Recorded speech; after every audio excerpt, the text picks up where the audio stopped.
నమస్కారం. ఈరోజు మనం ఒక కథ గురించి మాట్లాడుకుందాం. ఇది ఒక ప్రాంతం నుంచి వస్తున్న ఆర్తనాదం లాంటిది.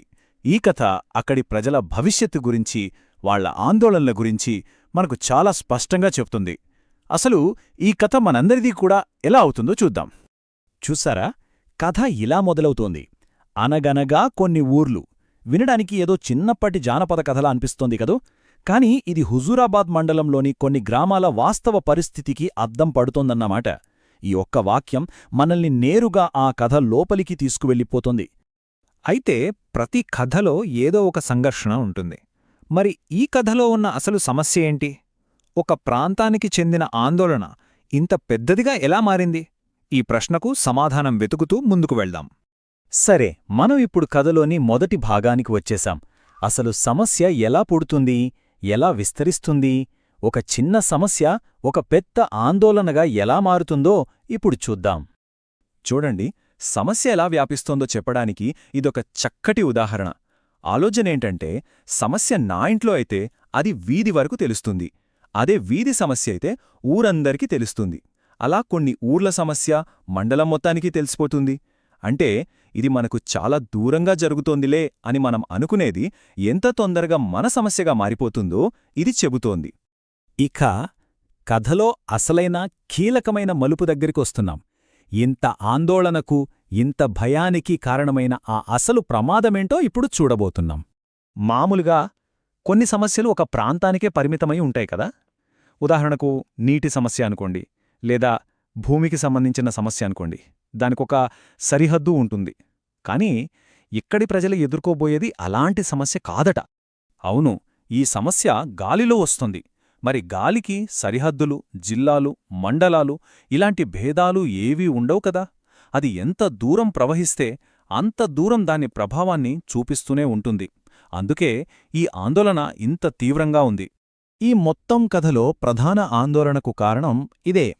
హుజూరాబాదులో రాబోయే డంపింగ్ యార్డ్ పవర్ ప్లాంట్. అంటే ఏంటి?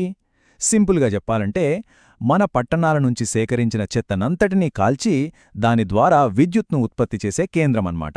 ఈ నిర్ణయం వల్లే తమ భవిష్యత్తు ప్రమాదంలో పడుతుందని స్థానిక ప్రజలు ఆవేదన వ్యక్తం చేస్తున్నారు. మొదట్లో చాలామందిలో ఇదే ఆలోచన ఉండేది.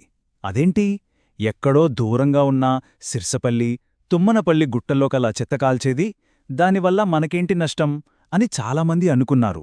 నిజానికి ఈ ఆలోచనే సమస్యను అర్థం చేసుకోవడంలో ఆలస్యానికి ఒక రకంగా కారణమైంది.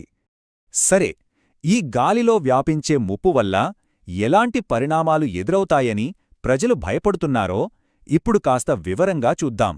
దాని ప్రభావాలు ఏంటో పరిశీలిద్దాం. చూడండి, ఈ ప్లాంట్ నుండి వచ్చే విషవాయువుల వల్ల ఒకదాని తర్వాత ఒకటి ఎలా గొలుసుకట్టుగా సమస్యలు వస్తాయో చెబుతున్నారు.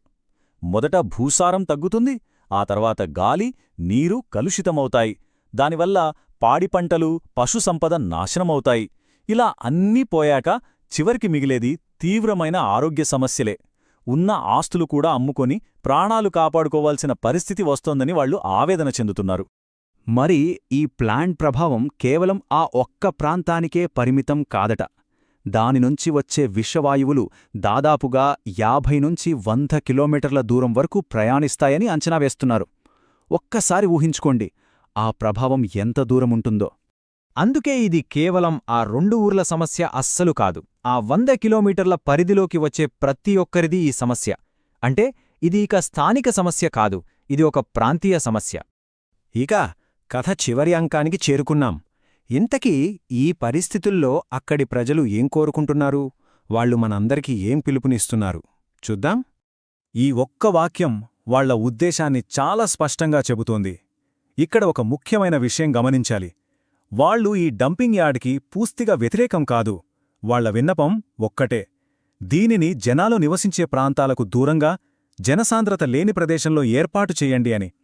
ఇది అభివృద్ధికి వ్యతిరేకంగా చేస్తున్న పోరాటం కాదు, ప్రజల ఆరోగ్యం కోసం, భవిష్యత్ తరాల కోసం చేస్తున్న విజ్ఞప్తి. ఇది ఒక రకంగా హెచ్చరిక, ఒక విజ్ఞప్తి కూడా. ఈరోజు మనం ఈ సమస్యను పట్టించుకోకుండా నిర్లక్ష్యం చేస్తే దాని భయంకరమైన పరిణామాలను మన భవిష్యత్ తరాలు అనుభవించాల్సి వస్తుంది.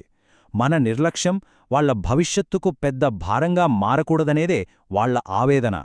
చివరిగా ఈ కథ మనందరి ముందు ఒక పెద్ద ప్రశ్నను ఉంచుతుంది. ఒకరి సమస్య మన సమస్య కాదని మనము ఇంకెంతకాలం అనుకుంటాం? గాలికి, నీటికి లేని సరిహద్దులు మన ఆలోచనలకు ఎందుకు?